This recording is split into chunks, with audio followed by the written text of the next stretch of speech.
Emil, the World Rapid and Blitz just ended right now, and we are in Samarkand right now. Today is the the day of departure for the players. How has the tournament been for you? And also, how did this venue, the Samarkand in Uzbekistan, was chosen? Oh, good questions. Well, how the tournament was for me, it was stressful. It was stressful because, it's 5 days, no rest days, a huge field, almost 350 players, a lot of things to take care about, broadcast, fair play, pairings, all the zones, a lot of spectators, so it has been stressful. But I think it was a great success in many regards. First of all, the Samarkand. I think it was a good choice. The only caveat which I think it was evident is not easy to get here. And here I can agree. At the same time, obviously the spectators in Uzbekistan and players in Uzbekistan Federation here, they deserve to host an event. Uzbekistan is a very much chess country, and you could see it here. And they're Olympic champions, and they will be preparing for the Olympiad Chess 2026. So they're hosting it. But Samarkand, I think, was a great choice, both because it is a city with a great chess tradition. As you know, first chess set, or at least they claim to be first chess set to be found, it was found here in Samarkand. And the cluster which were here allows us to host a great event. So we had a cluster of several hotels where all players were lodged and they could walk into playing zone. And those who wouldn't want to walk could have been transferred. And the venue itself, I think, was I don't know, Sagar, you go to many events, so let me not praise myself. Have you seen such a venue in chess? The venue was really extraordinary because, and also this entire area of Silk Road, I kept on saying this to many people. I feel like this is some kind of a made-up world. It doesn't feel like that I'm in Uzbekistan. It feels more like there's so few people. It's like there's water, there is this greenery. Can you tell us a bit about Silk Road? This project was built only 2.5 years ago. It was built towards the summit of all the top regional leaders.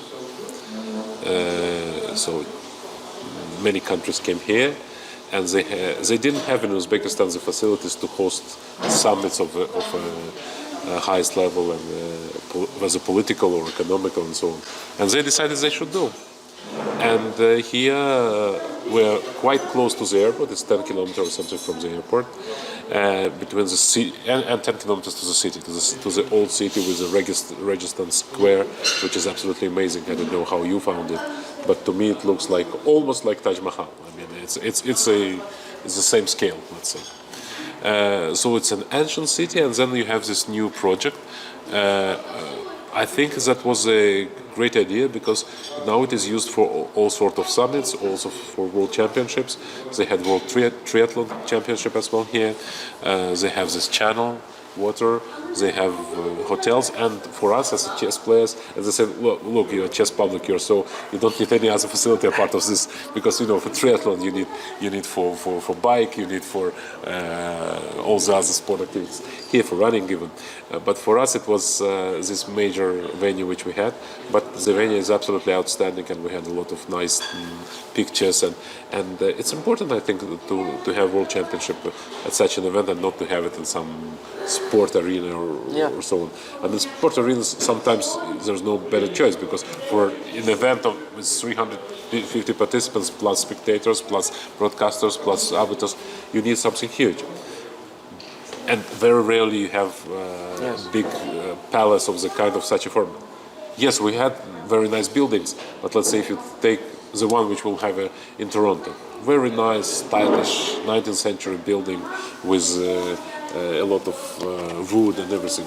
But you can't host as many people as it would be here, And here you have ability to host it, and I think that was a very good choice. It impacted our decision to hold it here, obviously, because when we discussed what would be the options and when we were shown this one, at the beginning it took a bit of convincing because we had to say, okay guys, if we come here to Uzbekistan, to Samarkand, then we want the best possible venue for. And at some point we managed to convince that we could be allocated this building for 10 days because we need to build up. So our team arrived well in advance to prepare it. And I think in general that was a success. Yeah, and also related to the players and all, all the top players played here. I think it was one of the strongest World Rapid and Blitz. Look, I think there were two omissions which were most notable: Nakamura and Firouzja. I wouldn't enter for the reasons for why Nakamura didn't play, but I could say that up to a couple of weeks it was very much on the table, but it didn't materialize. Yes, I saw his accreditation card also, so I knew that he was. So we were ready to have, but it didn't work out. For Firouzja, he was supposed to play. He was in the list till what it is, December 23. Yeah, for him it was more about the candidates. Yes. And in women's competition, everybody plays. Who doesn't play in these events? And I think Ju and Jun played after a long time. Yeah, Ju and Jun after a long time. Also, Muzichuks didn't play. Also, Gunina maybe played. Somebody else from the top players didn't play last year. So, Lei maybe didn't play. Yeah, last year only Tang played from the Chinese. So Lei didn't play. So it was absolutely outstanding event. I think in both women and open section. We also thought of making it properly to have not only, let's say, an event which would have all the top players, but because the format allows it to have a lot of young players. Yes. And there were quite a bit of young stars, 80 years old, 80 years old. I found this boy, Roman Sargiev is absolutely a brilliant guy, yeah. And I think it's good for the tournament, It's also good for the publicity, but it's also good for kids. They get an opportunity. It's not like we just pick any talented kid. No, you have to be like super talented to get here. And we had many of the kind. I think two things which kind of a lot of players spoke about, and it was all over in the news, one was the dress code, and the second one was this sort of incident which happened between Nepo and Dubov. I think these two things were spoken about a lot. Look, I think, first of all, I think it's typical for our days that any small argument or unhappiness gets exploded to enormous. I think the dress code was a proper idea. I think it's good for a number of reasons, and this was the least strict dress code we ever had.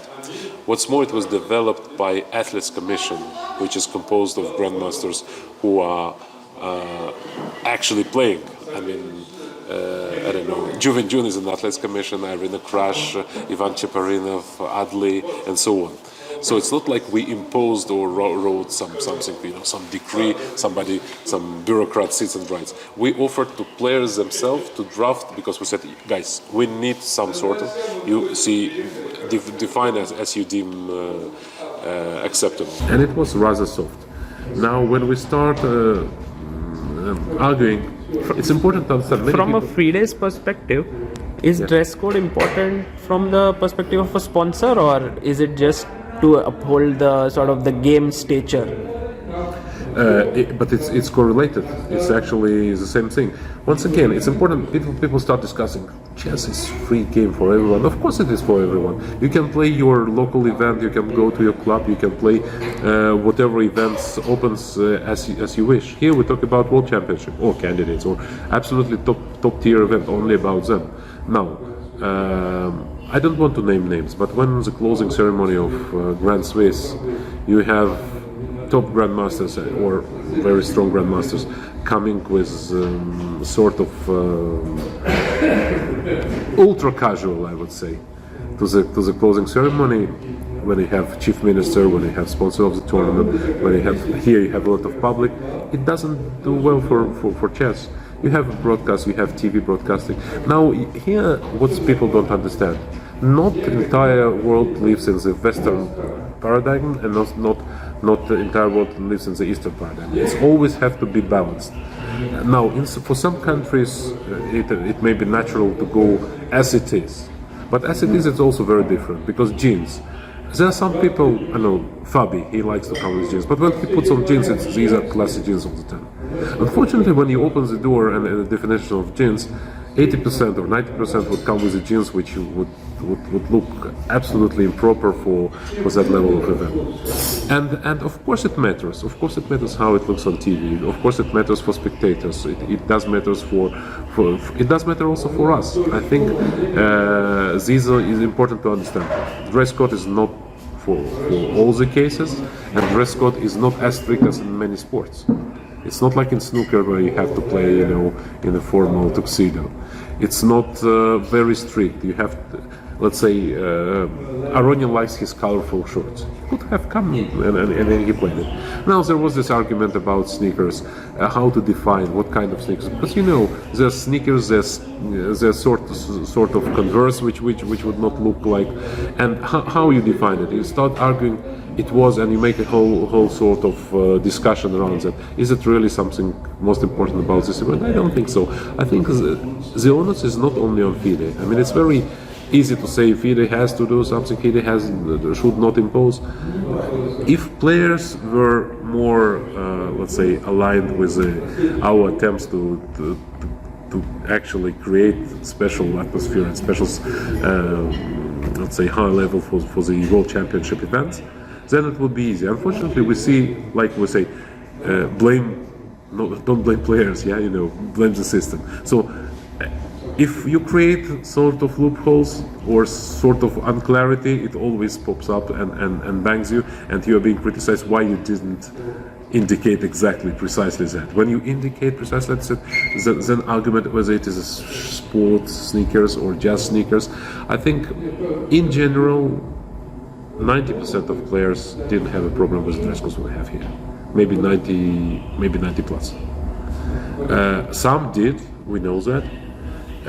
Once again, every time, it's not like we fixed something, we are fixated on the idea and we are not going to change.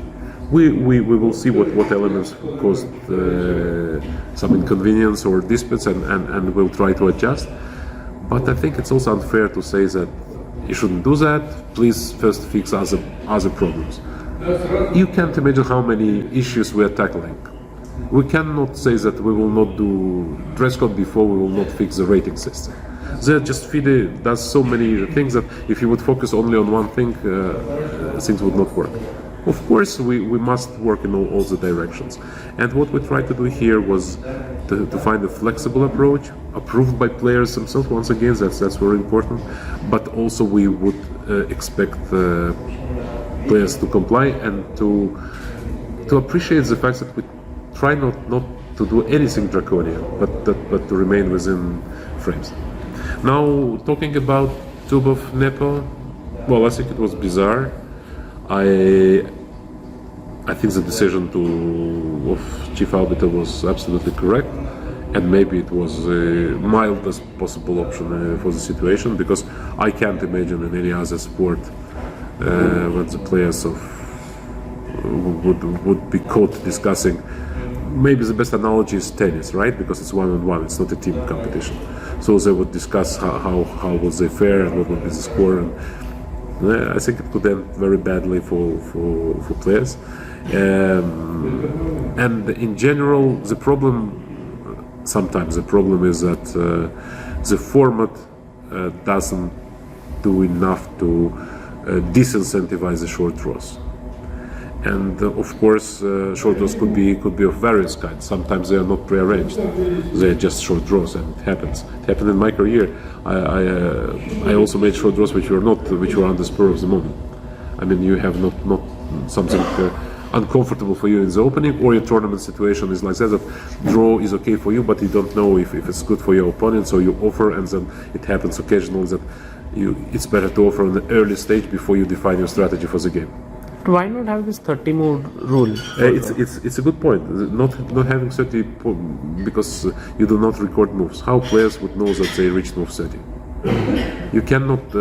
You can either ban draws altogether, says that there is no draw offer, only can be moves repeated. That's one option, and we consider it. Or change of the system to have KO. maybe not from the beginning, but after some qualifiers. This we discussed for a long time because KO is always more attractive for spectators. The problem with KO is that the tournament becomes much longer because you have to have qualifiers before that. And also for many it would mean that the tournament would be very short, so yes. just a qualifier stage. So there is a dilemma. I don't like the fact, for example, that last round was absolutely anticlimactic, because even they didn't prearrange the draws for sure, none of them. But okay, Dubov offers a draw. Andrekin is better, but he is low on time, he accepts, and immediately next move Aronin offers a draw to Magnus, and of course he accepts. And that's it. So you have crowds, you have everybody anticipating big battle, and there is nothing, and there is... it also happened in the women's section, although there was a playoff in Rapid, but the top board ended in 2 moves draw. Right, 3 moves, it happens. I recall the game. You remember, first time it was Ilyanov, Reykjavik Open, round 9, the same position, d4, knight f6, c4, g6, knight c3, maybe d5 was included, and then the draw was agreed. Also not prearranged. Yes, something has to be done, and we will be addressing it.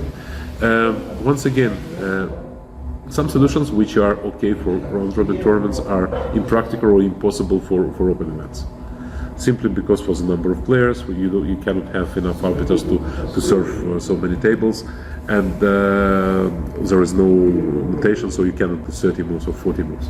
Of course, in candidates we have it, right? So banning draws altogether, it's a bit stupid, but probably the simplest one. Why is it stupid? Because in many cases players would have to start repeating moves.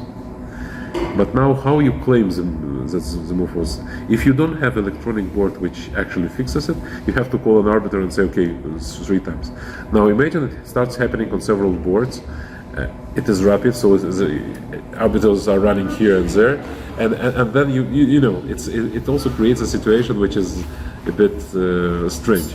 And you cannot really attach an arbiter to every game or every 2 games. It is simply, I mean, you cannot bring here 100 arbiters. We were all together maybe 30-something arbiters, but it's even this one is quite a problem.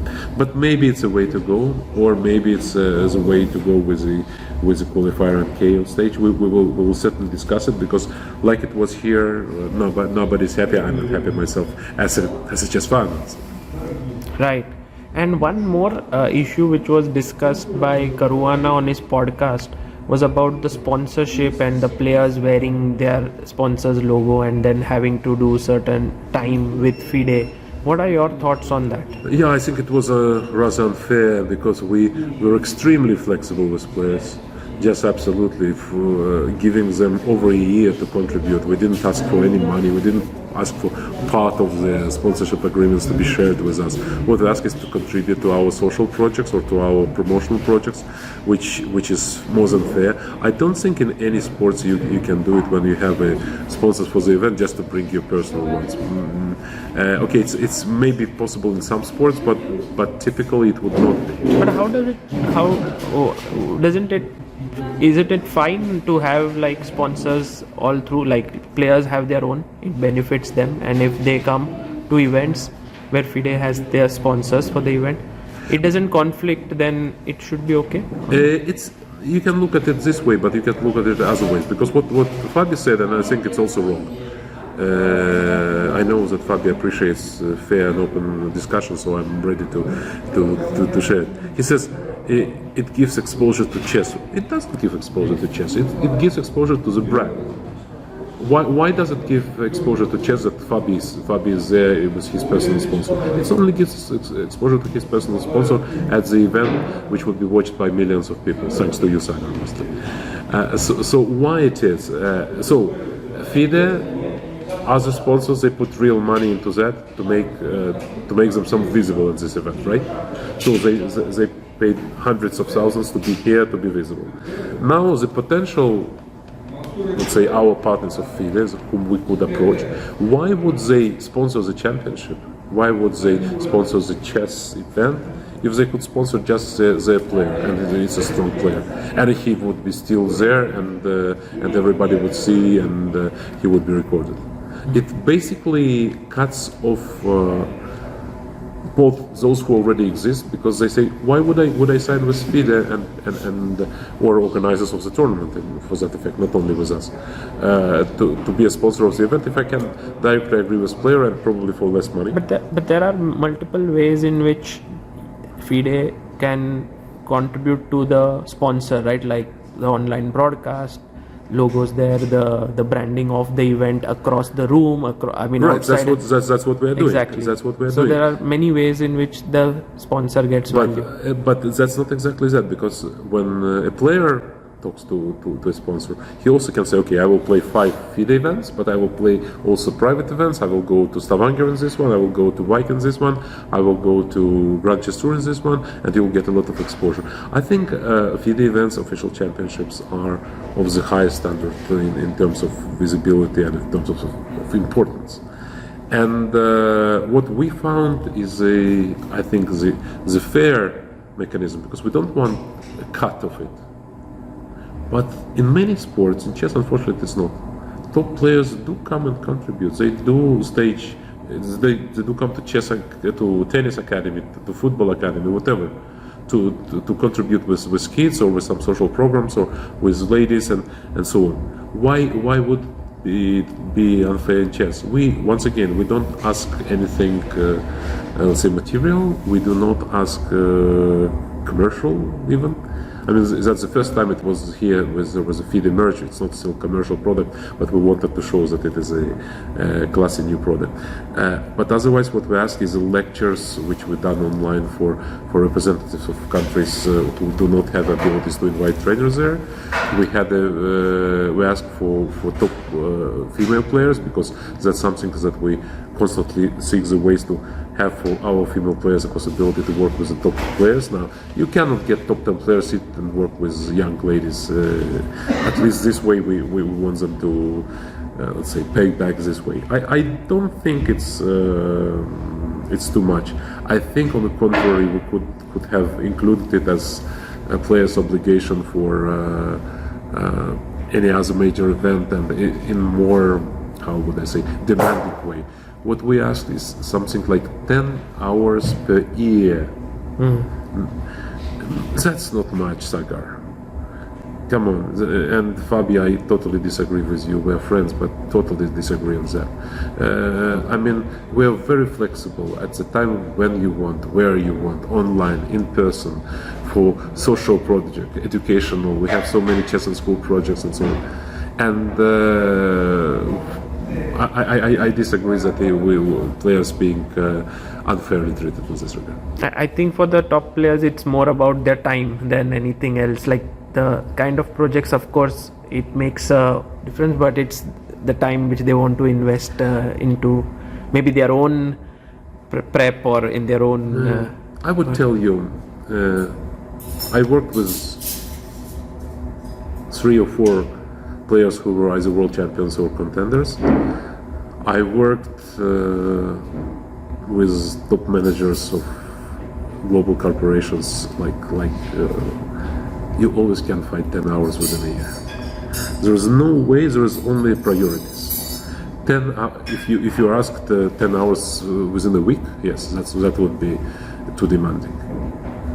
10 hours within a year, it's possible to find. But if these players were asked to do these 10 hours just like that, not as an obligation, do you think they would still do it instead of these obligations for a sponsor? No, in addition to it could be even more. I think it can be 10 or 20. It's still reasonable figure to ask. I don't see here any offense or any unfair.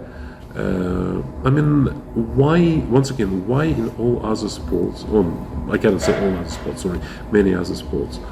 It is normal. It is normal to come and to contribute to society. Why it is once again, especially when we talk about social or educational projects. I mean, I think you are, as a top player, you have to give back.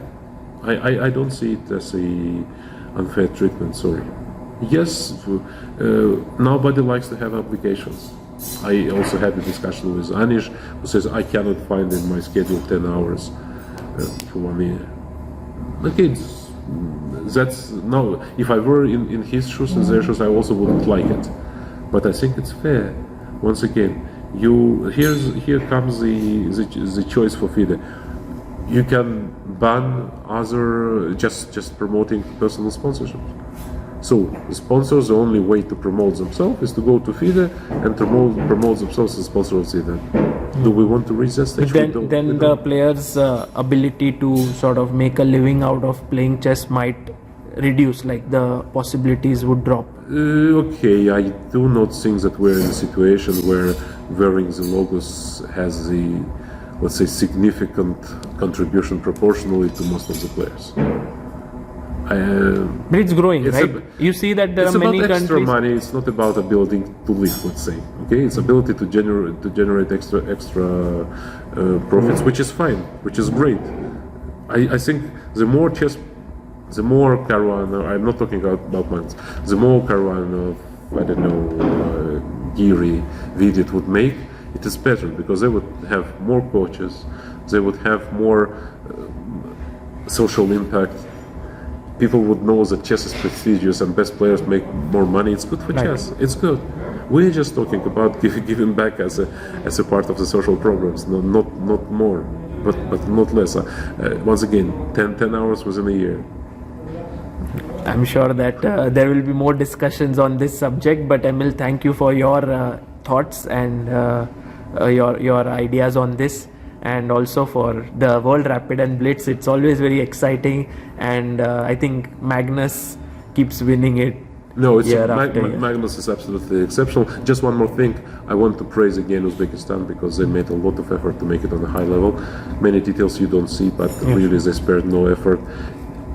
Little details like presents to players, all players, or behind the stage with the food, to create the atmosphere that would be comfortable. Of course, very difficult event to so many players, and sometimes appeal comes and it takes more time.